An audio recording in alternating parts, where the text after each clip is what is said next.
आपण पाहत आहात स्वराज्य न्यूज. सत्य हेच जे तुमच्या समोर.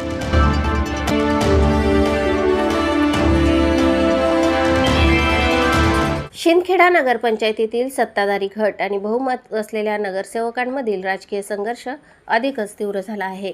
नगराध्यक्षांविरोधात करण्यात आलेल्या आरोपांना उत्तर देताना लोकनियुक्त नगराध्यक्षा कलावती माळी यांनी पत्रकार परिषद घेत विरोधकांवर जोरदार पलटवार केला आहे.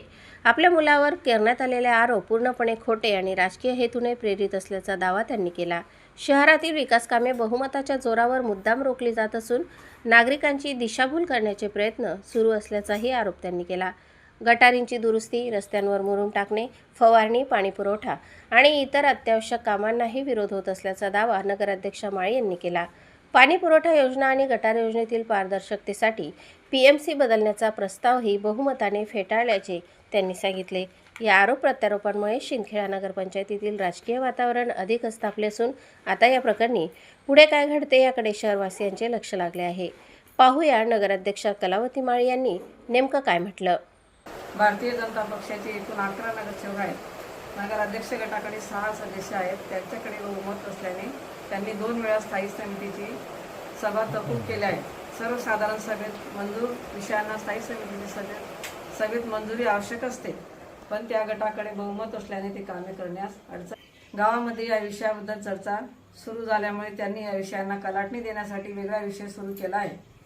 माझा मुलगा राकेश माळे हा ठेकेदाराला दमदाटी करतो, शिवीगाळ करतो हा बनाव रचलेला आहे. बहुमताच्या जोरावर दबाव निर्माण करून शहराचा विकास करण्याऐवजी वेगळा विषय काढून जनतेची दिशाभूल करण्याचे प्रयत्न सुरू आहेत. शहरातील जनता या षडयंत्राला बळी पडणार नाही.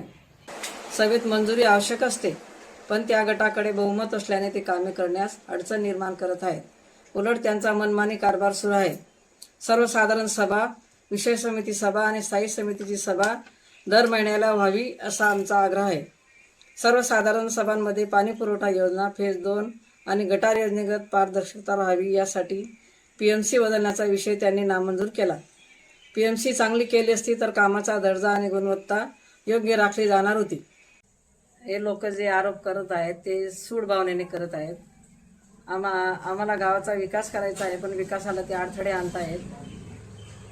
गटारीची समस्या आहे, डापे टाकायचे आहेत या कामांना आणि मुरुम टाकायचं आहे या कामांना ते अडथळे देत आहेत आणि सूड भावनेने ते माझ्या मुलाबद्दल काहीतरी बातम्या पसरवत आहेत. प्रतिनिधी नवनीत बागले आणि वृत्तनिवेदिका सीमा पाटीलसह स्वराज्य न्यूज, शिंदखेडा.